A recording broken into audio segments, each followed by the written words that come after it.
반응 속도에서는 마지막 프린트인 반응 속도에서 촉매의 영향도 볼게요. 우리 촉매부터 볼게요. 화학 반응에서 자신은 소모되지 않으면서 반응을 빠르게 또는 느리게 하는 물질이죠. 촉매를 사용하면 활성화 에너지 크기가, 활성화 에너지는 온도에 따라서도 변하는 것도 아니고 이 촉매에 따라서만 변할 수 있는데, 촉매를 사용하면 활성화 에너지의 크기가 감소할 수도 있고 증가할 수도 있어요. 그래서 반응 속도가 변하는데, 그 촉매의 종류 아래에서 볼게요.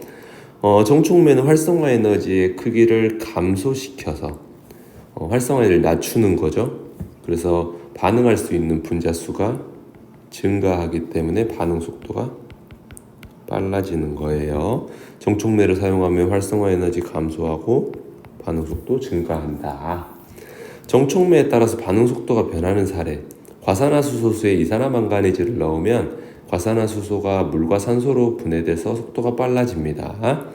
반대로 부촉매 같은 경우는 활성화 에너지의 크기를 증가시켜요. 방부제 같은 거 생각하면 돼. 그럼 장벽이 높아지니까 반응할 수 있는 분자 수가 감소하므로 반응 속도가 느려진다. 부촉매를 사용하면 활성화 에너지가 증가한다. 그래서 반응 속도가 느려진다라는 거. 부촉매에 의해서 반응 속도가 변하는 사례 볼게요. 과산화수소수에 인산을 넣으면 과산화수소의 반응이 느려진대. 그래서 활성화 에너지의 크기를 변화시키므로 정반응과 역반응의 속도가 변화됩니다.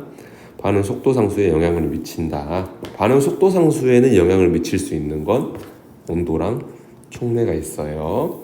촉매를 사용해도 활성화 에너지의 크기만 달라지고 반응물과 생성물의 에너지는 달라지지 않기 때문에 촉매를 사용해도 반응물과 생성물의 에너지 차이인 반응 엔탈피는 변하지 않는다.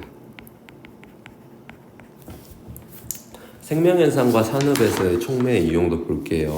효소 보면, 효소는 생물체 내에서 일어나는 여러 가지 화학 반응으로 촉매로 역할을 해요. 그래서 우리가 생체 촉매라고도 하죠. 효소가 있으면 반응 장벽을 낮춰서 반응 속도를 빠르게 합니다. 효소 기질 등위성, 효소에는 기질과 반응할 수 있는 활성 부위가 존재하는데, 따라서 효소는 특정 기질과 반응해서 다른 기질과 반응하지 않는, 이건 지우개가 됐죠. 기질 특이성을 갖는다. 기질 특이성의 예시를 대표적으로는 보통 이 열쇠고리를 통해서 이야기를 하죠. 그래서 효소의 작용 및 온도 보면, 효소는 주로 단백질로 이루어져 있기 때문에 온도와 pH에 영향을 받는다. 일반적으로 온도가 높아질수록 반응 속도가 증가하지만 효소가 감소하는 반응의 경우 최적의 온도 이상으로 온도가 높아지면 효소가 파괴되어 반응 속도가 현저하게 감소합니다. 따라서 pH에 따라서도 효소의 활성 부위가 파괴될 수 있기 때문에 효소는 특정 pH에서만 반응 속도가 최대가 될 수 있대요. 현대산업과 촉매를 보면, 촉매를 사용하면 활성화 에너지가 낮아지기 때문에 반응 속도가 빠르게 일어날 수 있어요. 그래서 산업에서의 제조 비용의 감소, 시간 감축, 생산량 증가 측면에서 매우 유효합니다. 식품 같은 경우는 대부분 아밀라제가 많이 들어있고요. 유지방을 지방으로 분해서 치즈를 할 때도 라이페이스라는 물질도 있답니다. 생활용품에서는 프로테이스, 의약품에서는 펩신 이런 친구들 있다고 합니다. 그럼 촉매의 종류 1번으로 많이 나오기도 하는데 한번 볼게요. 표면 촉매부터 볼게요. 표면 촉매. 백금, 팔라디움, 니켈, 이런 다양한 금속이 표면에서 암모니아 합성이라든지 탄소 사이에서 이중결합 형성의 수소화 반응에도 널리 사용되는 그런 촉매래요. 그냥 그렇구나 하고 받아들이면 될 것 같아. 표면 촉매는 활성이 높아서 잘 반응해서 불안정하고 부수적인 반응에 대해서 예측이 어려워서 폐기물의 문제가 발생하기도 한대요. 대표적으로 에텐 같은 경우 수소기체랑 반응해서 에타인이 되는 반응을 도와주는 역할을 한대요. 표면 촉매에. 유기촉매는 반응을 조절하기 어려운 표면 촉매의 단점을 보완하고자 유기물 형태로 만들어서 쓴다. 유기촉매는 선택성이 높고 쉽게 분해될 수 있다. 광촉매 같은 경우는 빛에너지를 이용해서 촉매를 일으킨다. 이산화 티타늄이 가장 많이 널리 사용되고 있으며 티타늄은 빛에너지를 받으면 물과 수소와 물을 수소랑 산소로 분해하거나 유기물을 분해하는 특징이 나타난다. 예시 읽어보면 될 것 같아요. 공기청정기, 타일, 벽지 등 세분 변식을 만드는 데 쓴대요. 개념 체크만 풀고 끝냅니다. 종촉매가 아니라 정촉매인데, 정촉매를 사용하면 활성화 에너지 크기가 감소하므로 반응 속도 빨라지고, 정촉매를 사용하면 반응 속도 상수가 커지겠지. 왜? 정촉매를 사용하면 반응 속도, 활성화 에너지가 낮아지니까.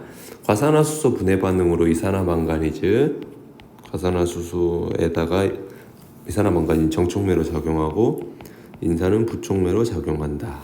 촉매를 사용하면 반응 경로가 변하죠. 활성화 에너지가 감소하니까. 촉매를 사용해도 반응 엔탈피는 변하지 않고, 반응 엔탈피는 안 변해요. 반응물의 생성물 다른 걸로 바꾸지 않는 이상. 촉매를 사용하면 정반응 속도랑 역반응 속도 모두 달라지고, 생물체 내에서 일어나는 촉매의 역할을 효소라고 하죠. 촉매를 사용한 반응 속도 예시 굴러보자. 조절하는 방법 설명한 거래요. 생체 내 생명 활동을 촉진한다. 빛에너지를 받아서 촉매 작용을 하는 물질을 사용한다. 화학 반응에서 활성화 에너지를 잡기 위해서 금속 촉매를 사용한다. 다의 방법과 관련되어 있는 거. 식내의 벽에 광촉매 물질을 뿌려서 유해물질 제거하는 거는 빛에너지를 이용해서 촉매를 이용한다. 자동차에 촉매 변환기를 부착해서 오염물질 제거한다는 거는, 이거는 일단 좀 헷갈리네. 세 번째부터 보자. 그럼 세제에 포함된 효소가 단백질 효소 성분의 찌든 때를 없앤다. 이거는 생체 촉매인 가 같아요. 그럼 이게 다 같네. 금속 촉매.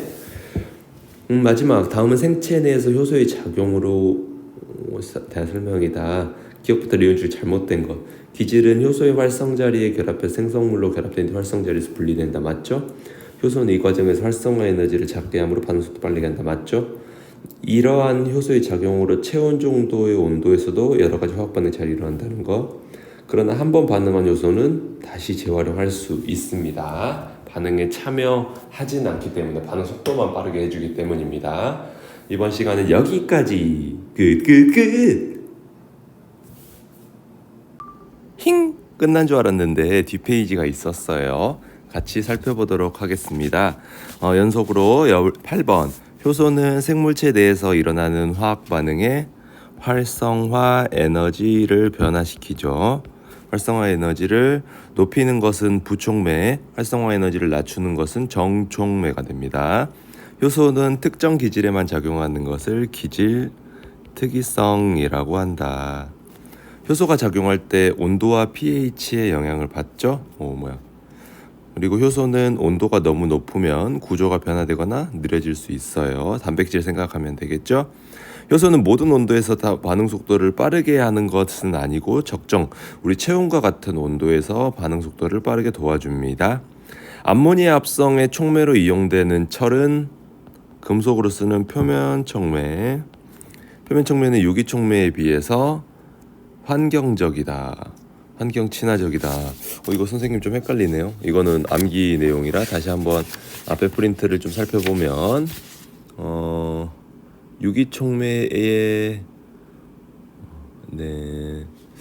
표면촉매 폐기물이 나타나기도 한다고 써져 있으니까 표면촉매는 유기촉매에 비해서 환경적이진 않네요. 빛에너지를 받을 때 촉매의 작용을 일으키는 물질을 광촉매라고 한다. 이산화타이타늄은 대표적인 유기촉매이다. 이것도 외우는 건데요. 선생님이 암기가 좀 약해서 이산화타이타늄은 광촉매네요. 옆에 있는 4번 볼게요. 그림은 A가 B가 되는 반응에서 반응의 진행에 따른 에너지 변화를 나타내는 것이다. 가는 촉매를 사용하지 않았을 때, 나는 촉매를 사용했을 때인데 활성화 에너지가 낮아졌으니까 정촉매를 사용했네요. 나는 부촉매를 사용한 게 아니라 정촉매. 역반응 속도는 B가 A가 되는 반응인데 가일 때는 지금 파란색으로 표시하는 정도, 나일 때는 정촉매를 써서 활성화 에너지가 낮아졌으니까 이만큼 낮아졌다고 치면은 역반응 속도는 나가 가보다 더 빠른 거네요. 맞죠? 자꾸 넘어가네. 반응 엔탈피는 우리 A와 B 사이에 지금 파란색으로 동그라미 치는 간격이고 이건 활성화 에너지의 영향을 받지 않기 때문에 일정하다는 거. 옆에 6번 볼게요. 왼쪽에 그림은 암모니아 합성 반응에서 촉매의 작용을 나타낸 것이다. 촉매는 정촉매의 활성화 에너지 낮춰주는 거고 반응 엔탈피 변하지 않게 하고 반응 전과 질량이 변하지 않죠. 왜냐하면 반응 속도만 빠르게 도와주는 친구니까. 그림은 효소의 작용에 대한 나타나는 효소 기질 특이성이네. 효소는 활성화 에너지를 작게 해서 정촉매 역할을 한다고 했고 반응 후에 효소는 그대로 하기 때문에 다시 재활용이 가능하고 하나의 효소에만 특정 반응하는 것을 기질 특이성이라고 한다는 것. 그림은 A가 B가 되는 반응 시간에 따른 A의 농도. 나는 10초일 때 촉매를 넣었대요. 우리가 지금 보면 가는 반감기가 10초. 나는 원래는 지금 반감기가 10초였는데 반감기가 5초로 촉매를 넣고 나서 감소했네요. 우리가 반감기는 1차 반응에서 KLN이니까 이 반응 속도 상수가 커지면 우리가 반응 속도 상수가 커지면 반응 속도도 커지겠죠? 네, 그렇게 보면 되겠습니다. 반응 속도식은 1차 반응이니까 이렇게 되고 나에서 사용한 촉매는 부촉매이다. 나에서 사용한 촉매는 반응 속도 빨라졌으니까 정촉매죠. 30초에서 A의 농도는 30초일 때 구해보자. 가는 처음에 0.8인데 반감기가 3번이니까 0.8 곱하기 2분의 1의 세제곱. 나는 0.8 곱하기 반감기가 10초일 때 1번, 15초일 때 2번, 20초 3번, 25초 4번, 30초 5번이니까 2분의 1에 5배니까 4배네요. 4배 맞죠? 정답은 3번. 이렇게 됩니다. 이번 프린트 끝!